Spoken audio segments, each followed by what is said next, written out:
Bad boy. What's up, ladies and gentlemen? You've tuned in live to the Flyest Sports and Entertainment Podcast in all the land. This is Stat Lines Matter. I am your host, Marquis Stewart. As always, with my partner in crime, Mr. Rob Hunter Jr. And I would like to welcome back from an earlier episode, Mr. Dorian A Lee, the founder of B-Ball 101.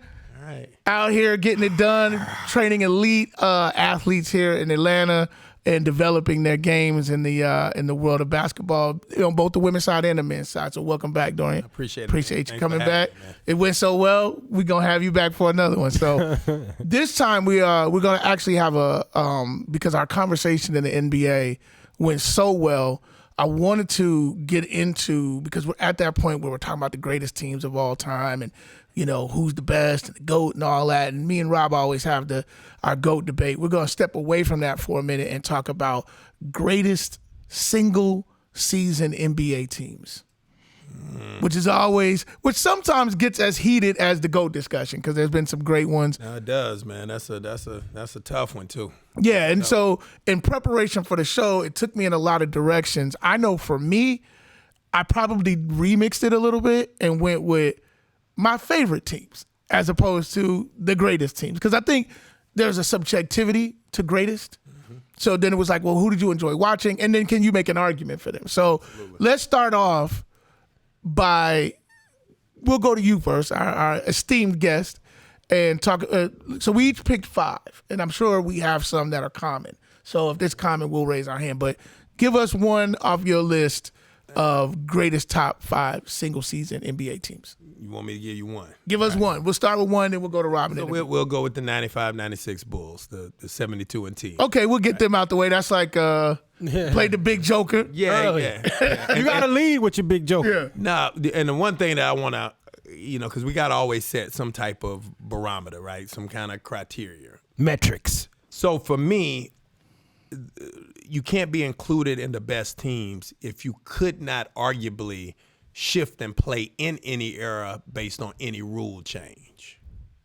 So that eliminates literally 90% of the teams that have ever won a NBA championship. Yeah, by that metric, yes. Because everybody couldn't play in every single era. Like particularly before they integrated, like all those teams are out. Yeah. We could say that. I even think like even the teams that I picked, right? We always talk about 3-ball shooting, but if you had great shooting, it would have translated into great 3-ball shooting. That's one of my teams. So but people love to throw that out like, oh, they didn't shoot the 3, but that's just the style of play more so than the ability to do it. That 72 and 10 Bulls team is I mean, it goes without saying, but give us some of the attributes of that team that you thought made it dumb length. Like when you look at the perimeter defenders, when you look at Scottie Pippen before he went off the deep end, this was the young Scottie. Yeah. Before he ever met Larsa. That one. And then we have MJ. And then we have Dennis Rodman. Then we have Ron Harper. Yeah. Then you got Tony Kukoc. The length. I mean, Tony was a legit 16. Well, Luke Longley. Yeah. Right. Yeah. Was long. Yeah. But mobile length. And it was mobile. So different, man. It was like that. Do y'all remember the Pacers series where everybody thought the Pacers was up in the game? Yep. Mark Jackson, who I respect as a ball handler as much as any other NBA guard in history, was picking up the ball one step past the timeline, calling timeout. Yeah. That's how much pressure was on when him. they put Pip on him. It was like he turned into an elementary school JV. Yeah, kid with the ball. That team gave up 93 points a game. Mm-hmm. That's right now. I believe the number one points per game given up is Boston at 104. Mm-hmm. That's 11 points better. But we got to take into consideration too the rule changes though, because it ain't 11. It ain't 11 points worth though. Yes, it is. That's when you think about it, the 14-second reset is huge. That's something that gets so overlooked. Creates more possessions. Yeah. More possession. So the pace is a little bit different or whatever. That was that. Creates more transition. That's true. Yeah. Because even if you put the shot up, it could obviously. It speeds you up. Then you're out in transition more. I still think for me 93% and if you take it, let's take that out. but teams averaged 44%. Not average. They shot 44% against the Bulls. That's I don't know if y'all know, that's low. That's not very good at all. 35% from the three. I mean, this is a team that, and when you look back at those championship years, they were always able to drag teams down into the cellar. They were always able to drag teams into the swamp and make them fistfights. And any team with Pippen and Rodman on it, you're going to lose that fight, especially with a guy like Rodman who can guard literally all 5 positions, but you got a guy who's also averaging 15 rebounds a season on that team. Mm-hmm. So it's that team in particular, and you can say it's the obvious team, but when you look at it, when you go inside and look at the pieces, just an amazing. I mean, to have those 2 defenders, you got Pippen, and then Michael obviously is a terrific defender. Terrific. So beyond, I'm telling you that honestly was maybe the best perimeter defensive team ever. Now, since we're talking about transcending going out of eras, he could guard 5 positions back when it was actually 5 positions. What are you doing now when it's not 5 positions? It's only 4 positions, right? Can you imagine Jordan could arguably guard 4 positions in this era. Rodman could guard 4 positions in this era. Pippen could guard 5 positions in this era, right? Rodman, my bad, 5. He's if he could do 5 then, he could do 5 now. Yeah. Can you imagine that level of defensive intensity where we switching everything? Yep. Everything we switching. Yeah, they were this super, that was the point that I was going to make, super versatile that allows that to happen. So you switching everything, no advantages, no mismatches created. You had shooting when you needed it, but when they needed stops, that team got stops. So we knew that team was coming in. Who else you got? Okay, so just full disclosure, I only have 2 teams. I really can't, but so you can't in school without your homework. Well, no, my other teams they're not. I just figured I'd just go off script and just do other types of teams. I'll throw them in. But okay, I'm going to go with another obvious team, and it's particularly they're responsible for globalizing the game, and that's the '92 Dream Team. They're responsible for taking the game global. They're responsible for, so it's not necessarily the collection of talent, but they're the reason why you have right now basically a foreign-born scoring champion in Joel Embiid. They're the reason for the Dirk Nowitzkis. So a lot of, if you don't know, and I guess a lot of people who watch our show are in our age range. But if you don't know, the game was not global before then. Yes, we had a couple of Alexander Volkov who played for the Hawks, a couple guys that would come in and play, I believe, Sabonis. Yeah, you had a couple of guys, but after that, Petrovic, after that, that's the reason why the game is what it is today, is because they actually went to all these different countries and they got a chance to see these guys up. The Beatles is what they were. So for me, I just for what they, because when you look at when you go into, everybody's seen those documentaries about the Dream Team, what a collection of talent it was, but the personalities of the guys who actually were able to, with David Stern, it was the perfect marriage. So for me, and then obviously restoring order, right? The '88 Olympics. We lost the gold medal, and for them to come back in and do it in the fashion that they did, restoring, I guess, because back then I was a super USA prideful dude, so restoring that order was, I'm not saying I'm not so much now, but just know I have knowledge of what's going on. But anyway. But it's funny as you say that, though, because it does speak to that we used to send our amateurs and get gold. Absolutely. Like we used to send our college kids. Yes. And win. Yeah, and win. Yeah. And could have still won with an official United States team that was always the United States team. Right. But you couldn't grab all-star young amateurs and beat pros. But if you had an established national team, we still, even as amateurs, could have given. We didn't lose those games. Arvidas, they didn't kill us. Now, they killed David Robinson. Now, Arvidas gave him the even work. Tony Kukoc in the Goodwill games gave Lonzo Mourning them the business. Yeah. Right? Those are different scenarios. Yeah. But we still could have won with amateurs. But like you said, I thought it did restore some order. The greatest collection of talent on paper weren't necessarily in their primes. And as much as I hate with the nostalgia, as much as I hate to admit it, maybe another group of the Dream Team, maybe Dream Team 2, could have beaten that first Dream Team, but no Dream Team could have beaten them in their prime as Dream Team. If they were in their prime as Dream Team, they beat everybody everywhere. They had enough. anytime. They had enough though. Like, but you're right. They didn't have the 1-12. Larry was done. Magic was close to being done. They were on the back half. Mullen was still in his thing, and Ewing. Those guys were still somewhat in their prime, somewhat. Yeah. You know, but yeah, to your point, yeah, the two of the bigger names were definitely with Chuck coaching. Yeah. What a personality on that side too, man. He was smart, man. He was smart. That was a smart pick because he was everything. He was the image they needed. He was the personality they needed. It was just a really good, you know. Isaiah still should have been on that team. Yeah, and Shaq. No. Not over. He should have played over Christian. Absolutely. Yeah. No kid should have been on that team. Yeah. Who? Yeah. Shaq or Christian Laettner. Yeah. And Christian Laettner was a better player at the time. People don't want. No, he wasn't. No, he wasn't. He was a much better player. He's never been on any day better than Shaq. Have you seen him head to head in college when he legitimately mauled Shaq? No, that didn't happen. You're just making that up. Okay, pull it up. You pull it up. You pull it internet. Go, but you got your fancy internet. laptop. Pull your fancy. Come on, fancy. Jumping, so pull it up. Filing. So pull it up. You want to do it? You want to do it?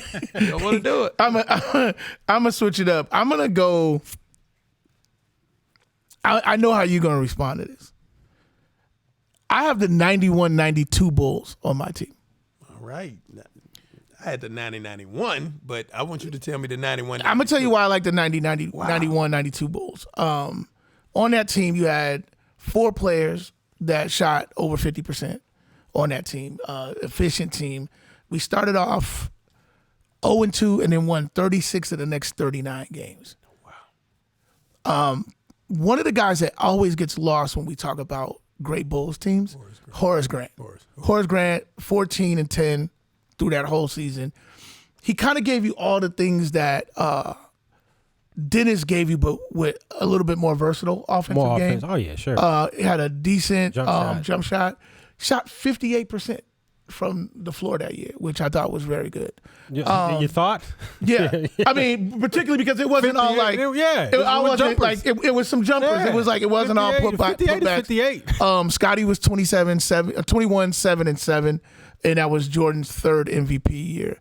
I think they were just a great team that gets lost between the 95-96 and the 96-97 Bulls, which was 169 games. Yeah. But that was one of the great Bulls teams. And to add, you had, to your earlier point about the versatility, you had 3 great perimeter shooters on that team. Not high volume shooters, but when they were open, Hodges, BJ, and Pax could all knock it down and did knock it down. Not at the rate that guys are knocking them down now, but they were dead eye shooters. When that defense collapsed, you could kick it to them and they would score. So I put them not so much maybe not one of the ones that would come up naturally, but one of the ones I want to bring the y'all's attention. Look, you can't argue because that'll put that team will be smack dab in the middle of the 90-91 and the 92-93. Yeah. Of the three-peat. So you could argue that, that would be the one that was the most, like, it wasn't super tired because the third one was like exhausted. Yes. They barely got. Grinded that out. And I always say, out of all of the championships, that was the one that had me nervous. And I still say to this day, if Pax don't hit that shot, I don't think we win Game 7 in Phoenix. Because we were dog tired. And even when you go back and watch that game, you be like watching the game going, how did we win this game? Dude, I'm telling you, but that team was good. That Portland, and here's the thing that I'm always squeeze this in. When you see the disrespect of MJ, right, during the talentless era of the 90s, there was no talent, it was no good teams, it was no this. That Portland team had run through the West, played 2 years before, had played Isaiah Thomas and the Pistons in the finals. Yeah. And Magic, I won't say lucked up. He willed a team with Vlade Divac to beat them the year before. Yep. They were supposed to be on a 3-year run. Yep. to the finals. That was a really good team, loaded with talent. They had every piece they needed. Yeah. Right? You got Kersey, you got Duckworth, you got Clyde, you got Porter at the point guard spot, Danny Ainge on the back end. It was just a really, really good team. Cliff Robinson, Buck Williams. Yeah. You had a really, really good team. That team, talent-wise, I could argue maybe 3 or 4 of the teams that played the Bulls during that 6 had more talent. Had more talent than they had pound for pound. Yeah. But they just weren't better team. Yeah. No, that team was always dangerous. I think a lot of Bulls fans back in Chicago, we just always felt like when we got to the finals that we were going to handle it because it was always so hard to get out the East with the Knicks and then the Pacers. Like, you always felt like the West was like, all right, we good now. But the reality of it was those Portland teams were very good and they matched up against us very well. But I just think it was one of those things that the will of Mike, and it's one of the things that doesn't get talked about as much and enough, in my view, in the GOAT conversation, is the will of that man. Absolutely. How he willed his team, how it elevates the other players is an element that I don't think LeBron possesses in the same way. I think it's definitely a point of separation between the two of them. All right, so I'm gonna come back to you for your next team. My next team was that 90-91. It was just, they're very similar. That 90-91 Bulls team is very similar to the 73-9 Golden State team. Okay. They had great depth. They were excited, right? They had that energy. I thought it was when MJ was at the absolute pinnacle of his athleticism and game. That was like the merging of all of it. Mm-hmm. And I believe that team is one of those that we could move them up or down. We can put them in the 60, 70, 80, 90, move them up to now, maybe a little bit more difficult now, but with the spacing, I think you just invite Jordan to average, 55 in a series. Right. You almost invite daring him. And like you said, they had the shooters because with the spacing now, it puts them at another level of shooting. I think the shooting, everything is heightened in this era had they played. Right. So I would say that team, that 90, 91. That 90-91 team had the hunger because that was a team that was together. Trying to get there. Yeah, they were together for that stretch against the Pistons. So, and it's interesting because when Rob and I talk about Jordan's legacy, and he goes, oh, well, the Pistons owned y'all as a reason, you didn't own the whole era. But the second part of that is, as a unit, without going and go, well, I want to run with Magic or I want to run with Bird. I want to run. That team had to have the maturation to overcome one of the all-time great teams. Not to look at it and go, well, it feels insurmountable, so let me go get my best friend that's also a top 5 player. To your point, right? And I want you to think about this for a second. The Bulls didn't just get by. If you go back, the Pistons got by the Bulls. When the Bulls came, it was a crack their head. Yeah. It wasn't a get by, by 7th game. They ended it. They left no doubt. Yeah. So that's a different. They put them away. Yeah, no, and I think that was an exclamation point that again is, to me, as much as in the argument it goes, oh, well, you never really got past the Pistons. It's how we overcame that team and how we advanced past that team. And it wasn't like what I think happens with, like, looking at it like LeBron's great teams, he's gone back and forth with teams. Like, he's gone back, like when Mike put somebody behind, they didn't come back. He killed them dead. Absolutely. And then we moved on. They were done. And I think that's the point you're making. We cut their heads off. You next. What other Bulls team can I name?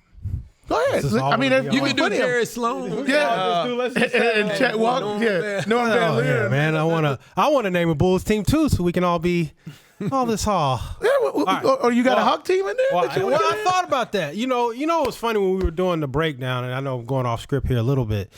Like we were breaking down the playoffs.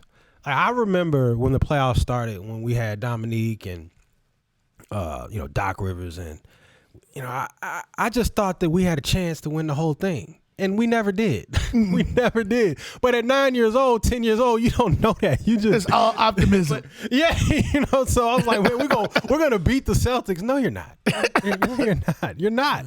And that's why I hated the Celtics so much. Yeah. Because I remember I told you after we lost, Dominique scored, I believe, 50 in the Garden, and they beat us, and I cried that night. And then I woke up in the morning, and I was getting ready for school. I was 10 years old, and I was crying in the closet. Like I was getting my shirt, and I just started crying again because I had to go to school. I'm with that. I'm with that level of passion Yeah, for but your I team. thought, but you know, so because when we were looking at the teams that were gonna had a chance to, you know, we were breaking down the playoffs. You know, okay, Charlotte doesn't have a chance, and this team doesn't have a chance, and the Hawks don't have a chance, and just other, you know, like the Cavs, they don't have a chance. Right. So, but I just remember, like, I didn't like seeding and none of that stuff really. No, but I never what thought y'all, about it. What y'all have to, and it's so funny you brought this up. So when Jordan scored 63 against Boston, he had, because my mom got me Sports Illustrated since '81, so I was. Man, shout out to your mom. I had 900. That's a big deal. Yeah, that's a big deal. Like literally, when I donated them to the library, I had almost 1,000 Wow. Sports Illustrateds. So that was her introduction to literature, because some of the greatest writers, literary writers, are sports journalists. The way they can capture the imagination, the whole night. Real talent there, yeah. So in that, it had Dominique on the cover. He was supposed to be the heir apparent to Dr. J.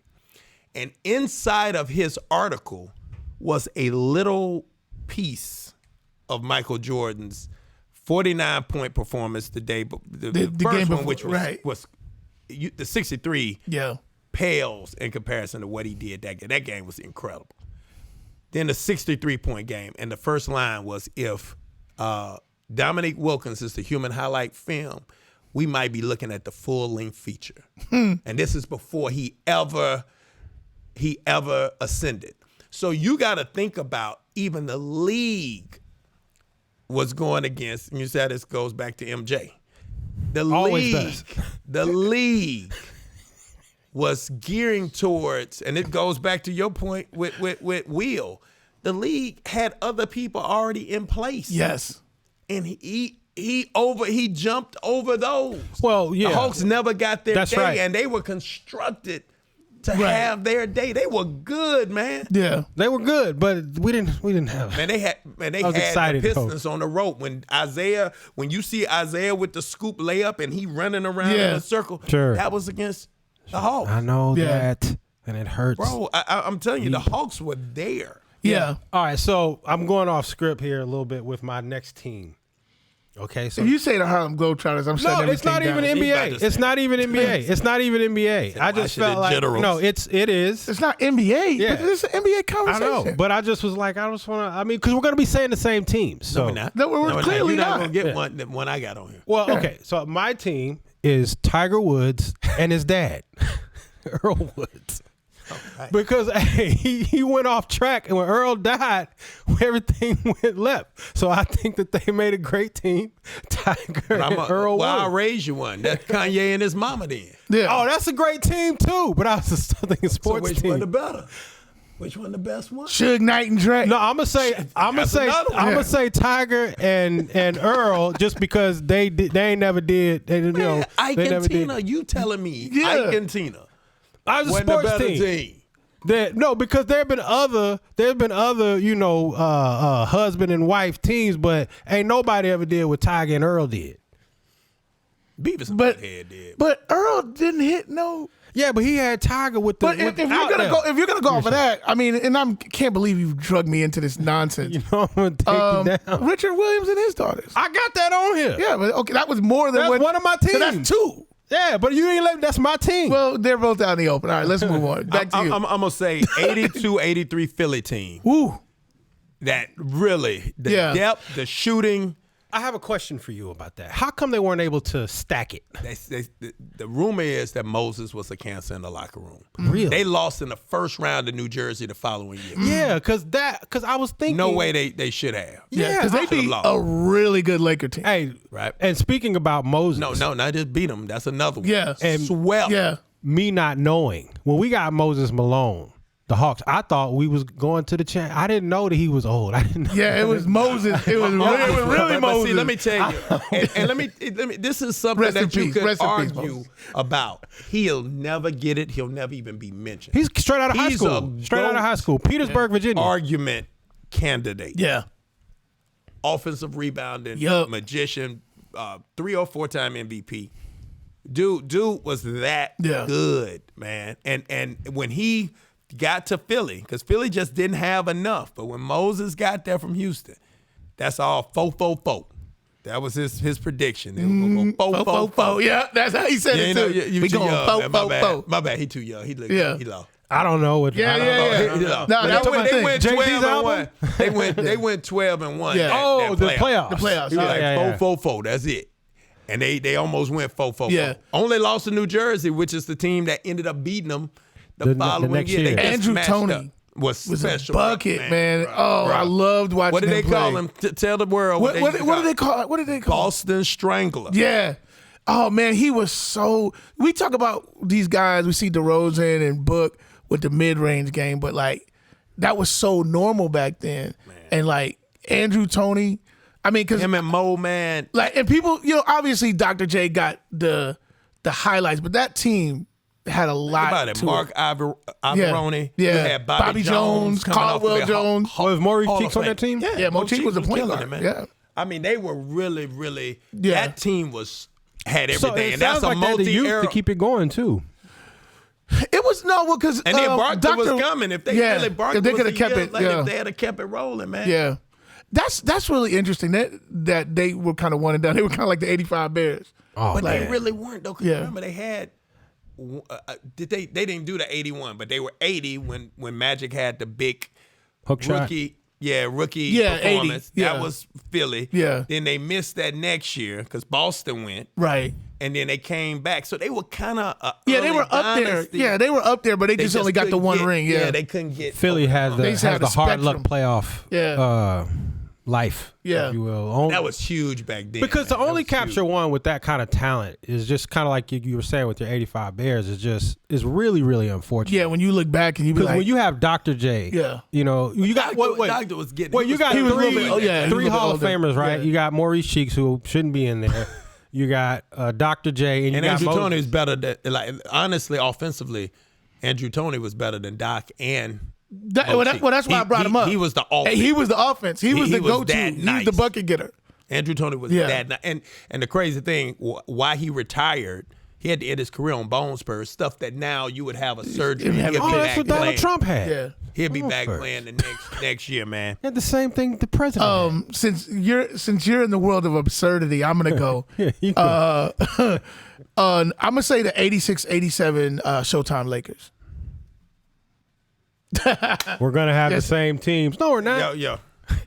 Yeah. Okay. Yeah. 86-87 Showtime Lakers lost one game throughout the playoffs. Magic averaged 24 and 12 on that team. Had three other players that averaged 17. Were they assists 17 or or more. boards? Assists. 24 points, 12 getting it boards. done. Yeah. Like that's That's unreal, man. 4 guys with 17 a game on that team or better. So it was Magic, Magic, James. Scott, Worthy, and Kareem. Kareem. Scott Cooper coming off the bench, Yeah. guarding Bird. all AC the stuff. Green And they were an amazing with the curl. They were an amazing defensive team too, and they could beat McAdoo you. was there. They could beat you so many different ways because they could run. Obviously, we know about Magic, but they could beat you in the half court. I mean, they had the greatest Oh, they were post Showtime. player Yeah. in the history of the game. It's like See, his- that's what we talk about the transcendent, like the teams that I wanted to be on this list were teams that we can move them up or down. Right. And up or down, this is in 2022, this is a team we're talking about, you know what, they can win it. Yeah. Or probably gonna win it. Yeah. we got a 6'9" point guard. Yeah. You know what I mean? That's Yeah. that's no joke. I mean, it's you don't see that. What was it? Luka right now that has the same height.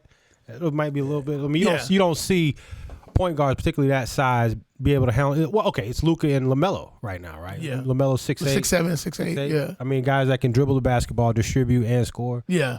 You don't. And really I mean, that's push the LeBron. tempo. LeBron is the souped up Magic in a sense.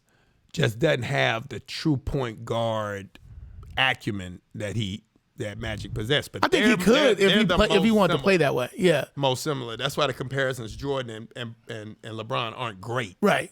I think it's more of a Magic LeBron. I always agree. I always felt that that the comp was more Magic than it was Mike. And I don't think people compared him to Mike. I think they started comparing like resumes and all that. And to me, those are not the same. But in terms of his game, I think he could have literally did what Magic did and really been like that floor general. Like he has those skills. He just chose not to, not in a negative sense. No, the only thing I would say that would distinguish him from Magic is that Magic, you remember our previous show when I was here, we talked about that. We talked about getting the ball ahead, hitting the ball ahead, stuff like that, right? Bron sits on it way too long to be a Magic. Like really running and getting people to run with him and laying the table. Byron Scott, on his, he's averaged 20 with that Lakers team. He led that team in scoring a couple of those championships. That last championship, I think he led them in scoring. Byron Scott is an incredible player. Yeah. But he was still a 12-point a game kind of guy. Yeah. 13. But with Magic, 17, 18. Yeah. Worthy, phenomenal player. But he was at that 20, 19, 20, 21. Man, Magic gave rebirth to Kareem's career. Kareem wasn't even having the fun like he was until Magic got there. So it's something to be said about the elevation of other players, and that's what I love so much about your selection, that team. And we really should have a Bird team on there. But the only thing is they just didn't possess, I think, the level of athleticism to compete, in a different transcendent. Yeah. They had the level of whiteness, though. No, I think good. transcendent. They were good, you remember they beat the transcendent. Yeah, that's what they know within their white power. They had it. They had the white power. And they had KC Jones, on the side. They had a couple of. It's always and funny it's that's the narrative. They weren't athletic, but it was like they were good. Yeah, they were just I despise the way they played, just because they played just like the Lakers, except they just wasn't as pretty. Yeah, because they had they wore the dark shoes, the green and black Kevin shoes. McHale just seemed like he moved like a sloth. Yeah. Like it was just, but he used to give food. It had to be. It had to be. He had to have the best footwork. No, and Larry Bird. I mean, I don't have any. Larry Bird's cold blooded. I don't have any Boston teams, but I will tolerate no Larry Bird slander at all. I don't think who like Larry Bird's like Candyman. Like I'm scared to say anything bad. I think, man, there are too many black people, black players that still to this day be like, yo, Larry was that dude. No, whenever you talk to Dominique, I was gonna say Dominique. I've hung out with Dominique. And Dominique. Dominique tells the shaking best. his head. He be like, look, the best Bird stories. They said that one time, I forget who it was, said that there was a player. He started the game off and he hit his first shot and he said 48. Hit his next shot 46. Yeah. He's counting down to 50. Yeah. He's like, I'm gonna hang, and he hit 50. Like that's the coldest shit talking in the history. Left hand game against Portland. Well, he just said, I'm just gonna play on my left. 3 quarters, 27. Can you imagine him playing in the high volume 3-point era? Because he didn't shoot a lot of them. But this is what I love, right? This is what I say when we talk about these logical, fallacies, these fallacious arguments, right? He couldn't play in today's era.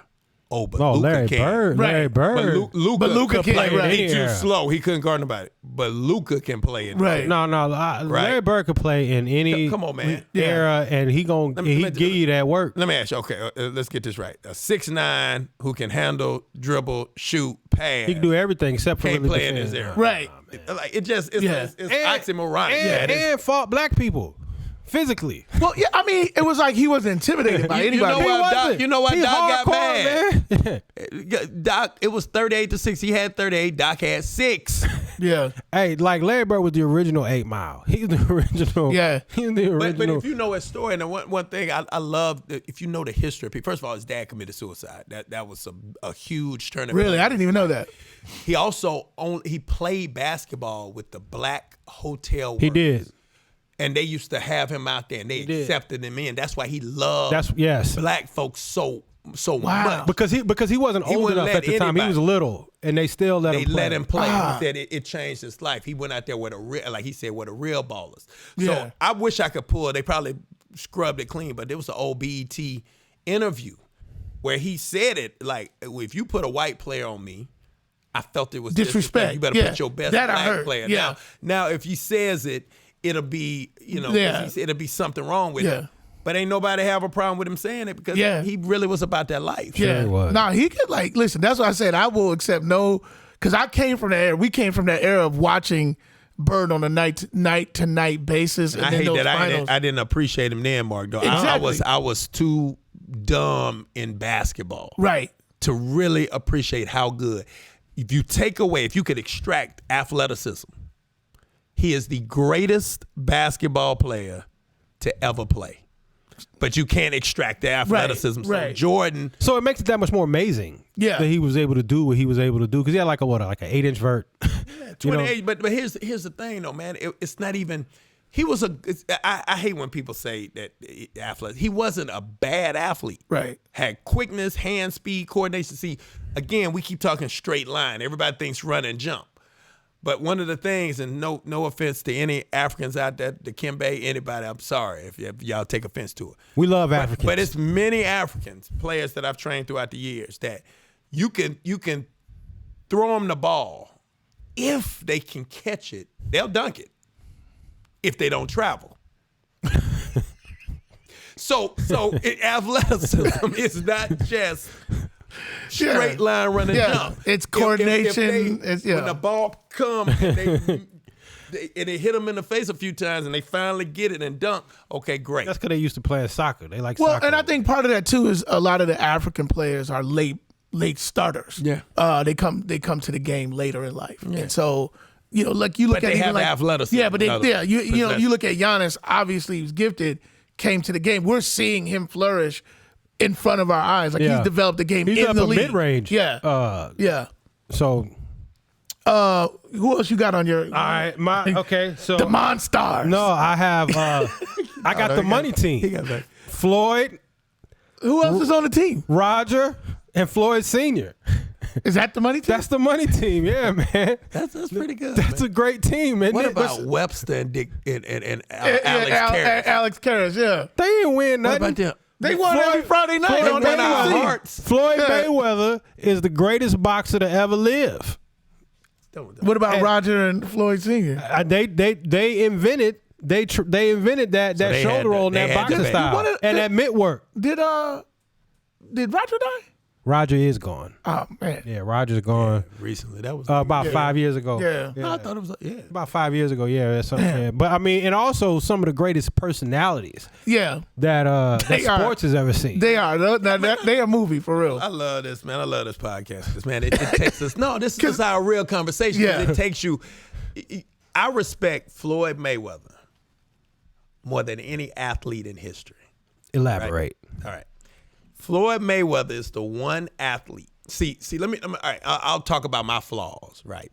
So my knee might be hurting, might be swollen, and you come to me right now and say, hey, "Let's play 1-on-1," and my dumb ass will play you Get out there. 1-on-1. You luck up and win on a 6-7, and you talk shit like you really beat me. Yes. Right. And we never play again. And you'll never play again. Floyd, you can come knocking on Floyd's door and be like, man, you won't stand toe-to-toe with me. Floyd will open the door and say, all right, man, listen, I'm sleeping, but do this. You get you 100 professional fights under your belt, and then I might consider, if you win them, I might consider possibly putting you on an undercard first before I fight you. Like, he will never get sucked in. You won't stand toe-to-toe with me. You ain't no way you'll do it. I'm not going to stand toe-to-toe with you. I'm going to outpoint you, and I'm going to win. Right? Do you know the level of discipline it takes to not get sucked into low-level arguments or battles or whatever to Especially prove in that sport. your ego? Yeah. How much ego you think he has, it shows his humility. He has a lower ego than most of the people he's fighting. Yeah. That's something to be Well, you think, celebrated, and bro. you see he's been able to be basically the antagonist outside of the ring, the Bugs Bunny. He's developed that whole thing, and I'm sure some of it's real, but a lot of it is to get people to be polarizing is normally how you get all the money. Because when somebody mentions your name and they don't feel anything, that's terrible. See, you want to feel like you want to be Tebow, Yeah, you want to be Floyd, you want to be LeBron, you want to be Michael, you want to be when you mention their name, everybody loves Mike. But when you mention Everybody their loves name, Mike. right, you feel away. Either Everybody you loves love, Mike. Everybody or loves you Mike. don't mess with him. I just need a correction. Everybody loves Mike. Yeah, even if they don't love him. Yeah, he was must see TV because everyone loved him. But go ahead. There you go. Yeah. No, but Floyd, and that's what I love about Floyd. Floyd. So that team could be. He was built to be this. So that From a child. Yeah. From a child. That's actually an excellent observation, though. He is very disciplined because so many boxers, because it is so much bravado, it's like you can get pulled into that fight a little earlier in your career than you should have. Or when you get in the ring, But like guess who- swinging, trying to Or get trying the to- phone yeah, booth. trying to you go to know, phone booth, right. ultimately, who's responsible? People always say like he won't fight. He's not gonna give you a real fight. It's gonna be boring. We're responsible for this, right? And I want y'all to think about this. And we're responsible for LeBron too, chasing championships, because every night if you're watching TNT and you hit him joning Charles Barkley for not winning, Right. you realize, you know what? People don't care how you win it. As long as you win it. You got to win it. So same thing with KD, right? Who in effect did the same thing, in principle, the same thing that LeBron did. But he got his championship. So you can't sit on no panel. You can try to make an excuse for it, but you can't say he didn't win. Right. That's all what happened with Floyd. Everybody wanted you got to win. But they were trying to set you up to lose. And he was like, no, y'all like winners, so I'm going to keep doing what I'm doing to win. Yeah. Whether you like the way I win or not, that takes discipline. But I'm one of those people that I believe that winning matters when it comes to your legacy. And to your point about that panel, because Kenny got rings or a ring or two. And I disagree. See, I think Jordan was the greatest and he never won a But title. you know what though? But here's the reality, because he says something similar. I don't want to put words in your mouth. But here we never gonna sit here and have a conversation about Patrick Ewing. We're not gonna have a conversation about Karl Malone. We're not gonna have one about Dan Marino and Dan Fouts in football. When we come on here and talk about our greatest quarterbacks, we're gonna talk about Montana, Brady, Elway. We can say that all we want. That's true. But when you talk have the about conversation, Jerry West was a logo and was 1-9 in the finals. I don't talk about Jerry West. I do, because But that's a little bit. Well, I love I'm not a historian. I will tell you. I started watching. The first finals I ever watched was at '79. With Dennis Johnson. Oh no, that's 79 against, because they were back to back with the Bullets. Those same two teams went 78 and 79. That second time, because they split, it was Dennis Johnson, Gus Johnson, Gus Johnson could get buckets, man, bucket getter. Jack Sikma, coached by Lenny Wilkins. That was the first year I watched basketball. I was 9 years old. It was a good team. And then on Bullets, they had Unseld and Bob Dandridge and those guys. So that's when I got in. Anything before that, I'm not responsible for. Because a lot of times you get, and I heard somebody say this the other day, you have kids like, such and such was the greatest, but you never saw him play. And you looking at the YouTube cut up. I don't think you can look at a YouTube cut up and get a sense, because I watched the game, you watched the game, we know about Gus Johnson. But Gus Johnson never really distinguished himself outside of a couple years. So unless you saw it, it ain't really a conversation. Yeah. And it's the irony of it is, that's why I say, I keep using the term fallacious arguments. You always show a picture of some white guy you don't know. Right. Danny and then Ainge, think he can't play. And he can't play. Yeah. Right. When Danny Ainge was the actual two-sport pro athlete. Yeah. Baseball too. Baseball pro athlete with the Blue Jays. And I could show a picture of the little kid that pushed Wayne Ellington in the back last night in the game.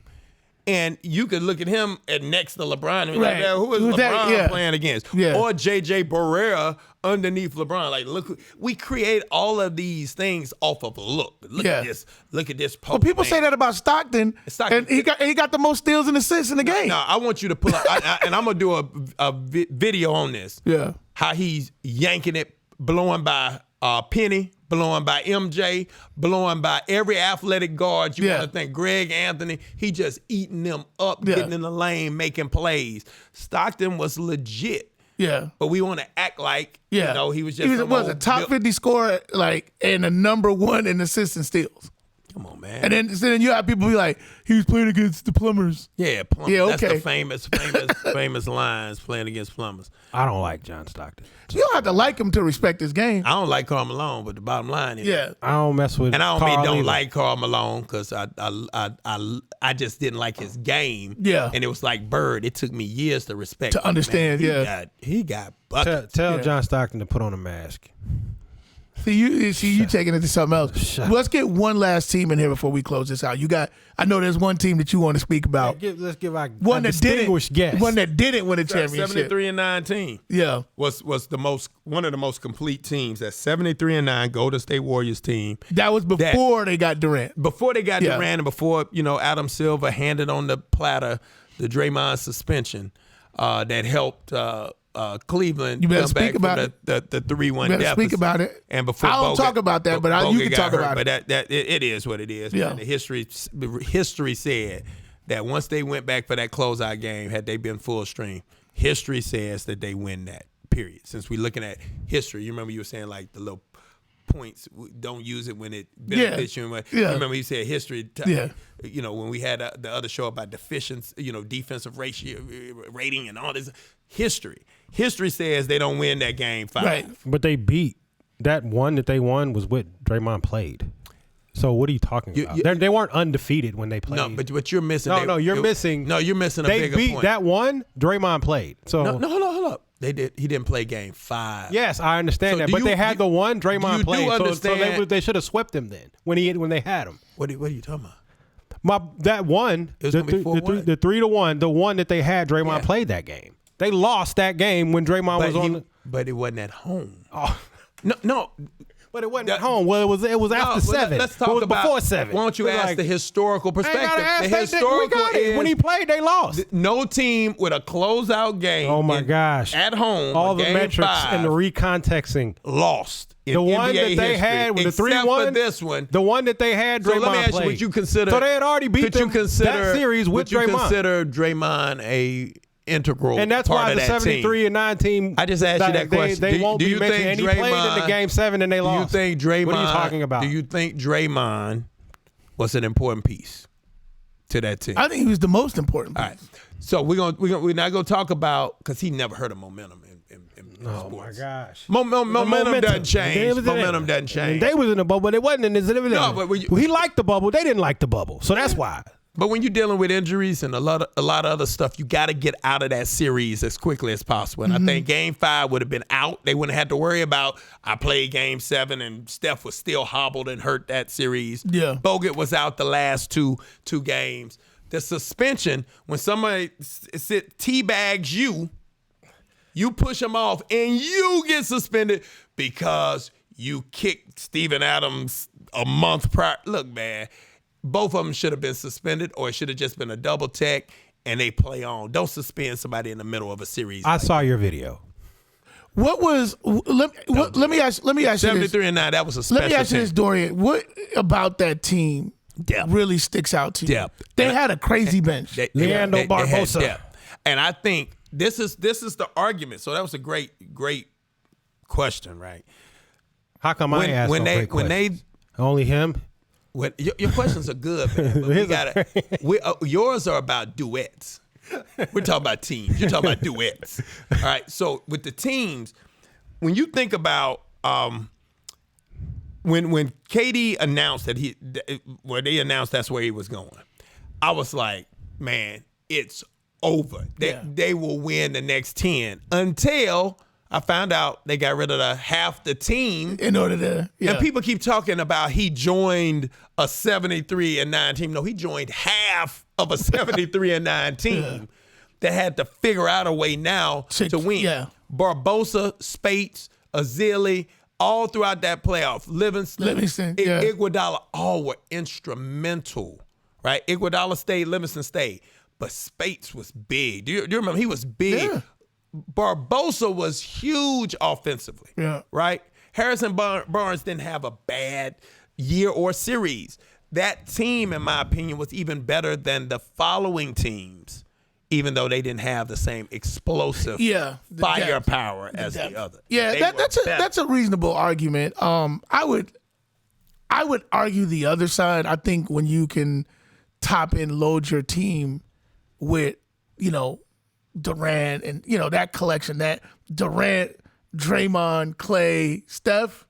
But guess what you saw, though? You saw the results of it with the heavy minutes that resulted in major injuries later on, an Achilles and an ACL. With they weren't going to play less minutes with those other guys still on the team. They did. You're not going to play Durant less because you got Leandro Barbosa.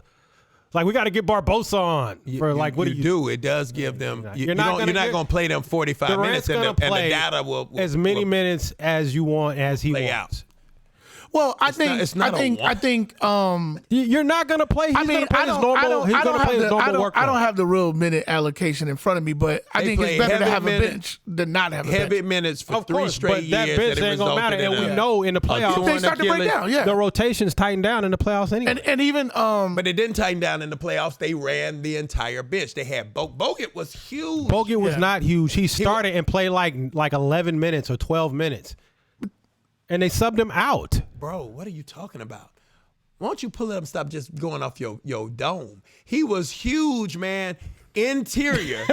He was huge interior in terms of the rim protection. When he got hurt, that's what gave LeBron the free lanes to the basket in that 3-1 comeback.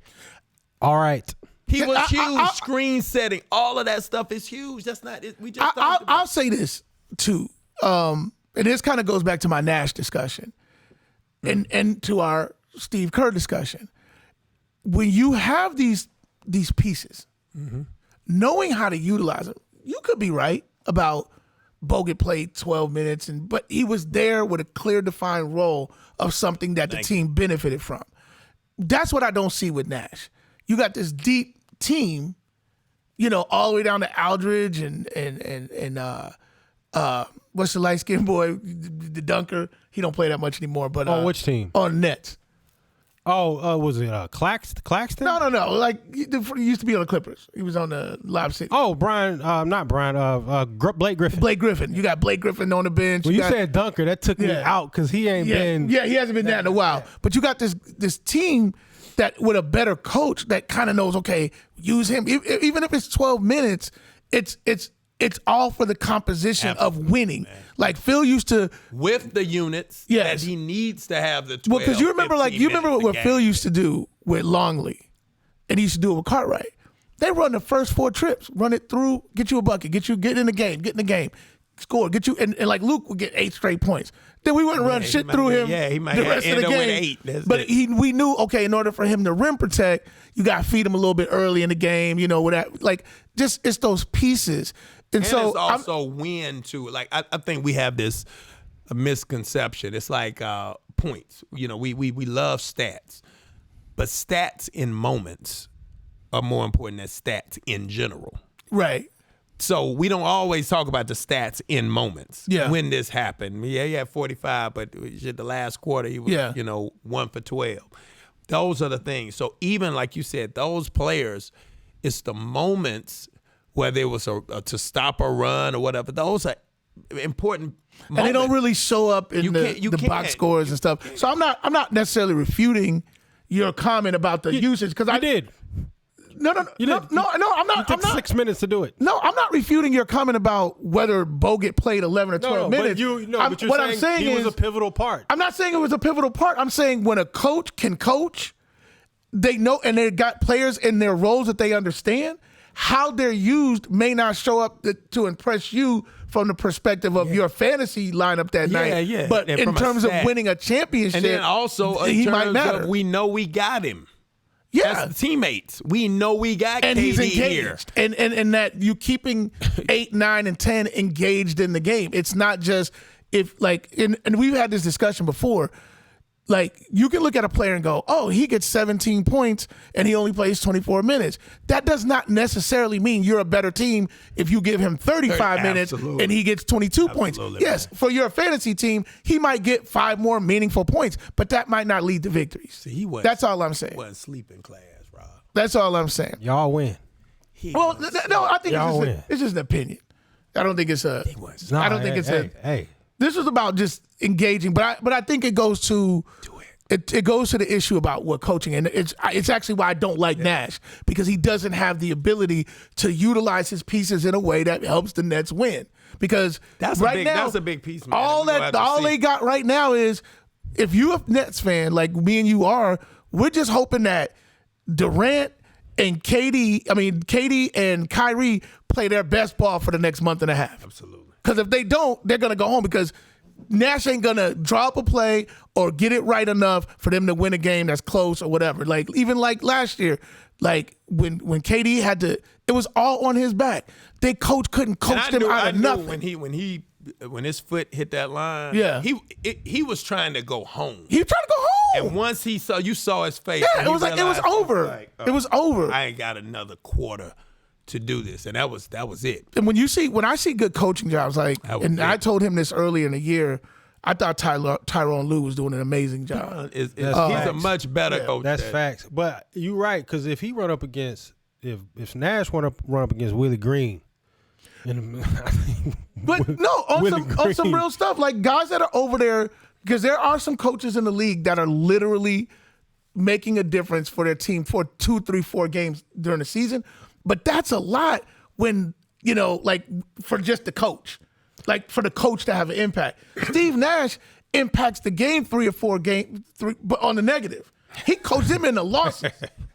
If you watched the game yesterday, if you watched the game yesterday, he coached them into a lull that almost cost them an important game against a team they shouldn't even have been on the floor. You're talking about the Pacers? Yes. Yeah. So let me ask you this, all right? So since we're talking about Tyronn Lue, so they're in a play-in situation. What is is it injuries? Is not having Kawhi? Well, him and Kawhi and Paul George. Yeah, he's got George back now, but he didn't have for a long time. And I've been not a Tyronn Lue fan. He knows this. I've been a detractor for a long time, but this season, these coaches behind off. And here's the other funny thing, and not to always bring it back to the Lakers, because this one actually had nothing to do with LeBron. This had to do with the ownership. They had a deal in place for Tyronn Lue, but they didn't want to pay him like he deserved to be paid. But can you really pay him like a championship coach? You bringing him back with the same player, though. I know, but can you pay him like a championship coach since he said he wanted to see him do it with his own team. He said he wanted to see Kerr do it with his own team. Tyronn Lue had David Blatt's team, right? No, I don't, and I didn't think that David Blatt should have been fired. I mean, either. I didn't think that. They were in first place. But I think that's I think that's LeBron again. And that was absolutely LeBron. Yeah, and I think we talked about that. And Tyronn Lue may have undermined that relation. I don't think there's any question. Kind of the Dan Reeves, yeah, Mike Shanahan, John Elway. Dynamic, saga. Yeah. And maybe that was. I think Blatt had no. I think it really is. I think Blatt had no idea what he was up against. Yeah, that was some subversive stuff going on there. And we talked about if David Blatt was black, we'd been enraged, marching. We'd been marching. Like that man, we had to. But he's won he went right back to EuroLeague. Got a marginal team to the EuroLeague finals. He's been proven, and I know he'll always regret not accepting the assistant coaching job at Golden State, because that was on the table for him to take the head coaching job in Cleveland. Who knew? Hey, David Blatt has supporters of Stat Lines Matter. Like, his name don't get mentioned at all. Bro, no. He can arguably go down as one of the straight pure coaches, not NBA, not greatest coaches of all time. Well, and that's what his resume said when he came into Cleveland, right? He had won all these championships, and you thought that.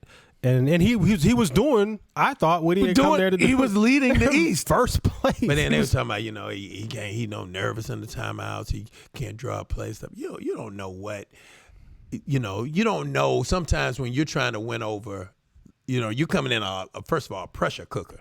This is a pressure cooker. Yeah. And if somebody's rolling their eyes in your rolling their eyes when you're drawing up something, it might throw you off a little bit. If it's the team's number one player, too. And I think it could have been anybody else, but if LeBron empowers David Blatt, I think David Blatt's a championship coach. And I don't think Tyronn, which I think maybe was the point you were trying to make. Yeah.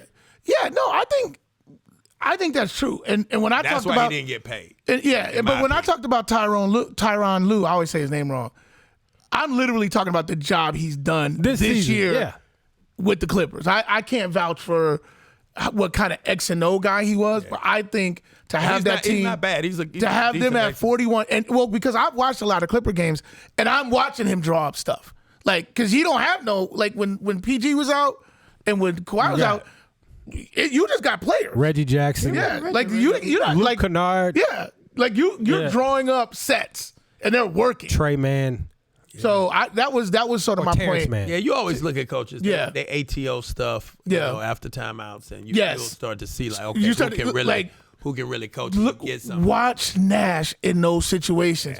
Late game inbounds. His inbound plays are not good. Nash, that was Harden's beef, though. That was one of Harden's beefs, was Nash in late game situations. The rotations he didn't like because he wanted a consistent rotation to close out games, and he just strategized. And I think you find me somebody else that can play, though. Tell me somebody else.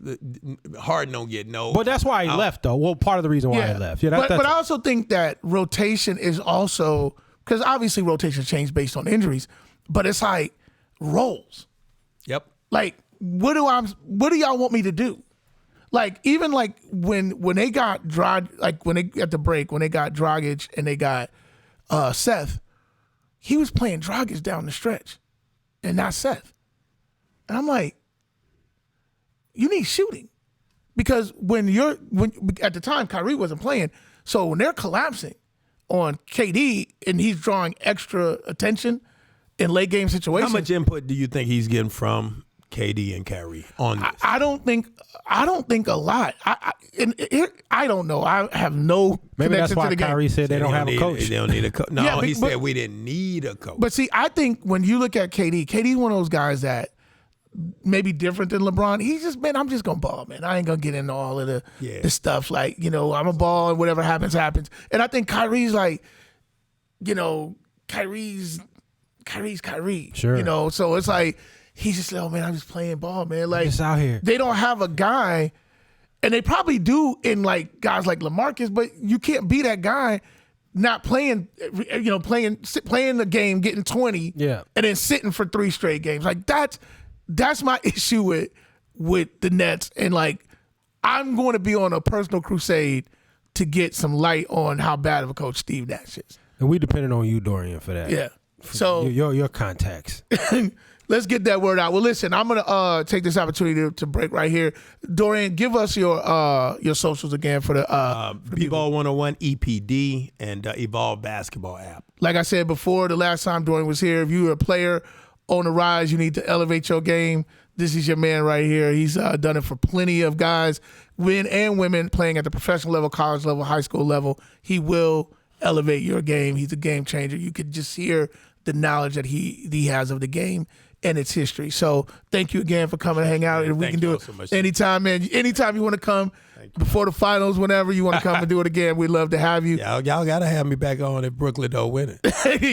You got to answer. Either way, they win it or they don't. Yeah, man. No, for sure. And like always, we thank you for tuning in. We ask you to definitely check in with our YouTube, subscribe, and hit the notification so you know what we're doing. We're available on Apple and Spotify, our podcast, the audio podcast, and follow us on our socials, Instagram, Twitter, TikTok, and Facebook.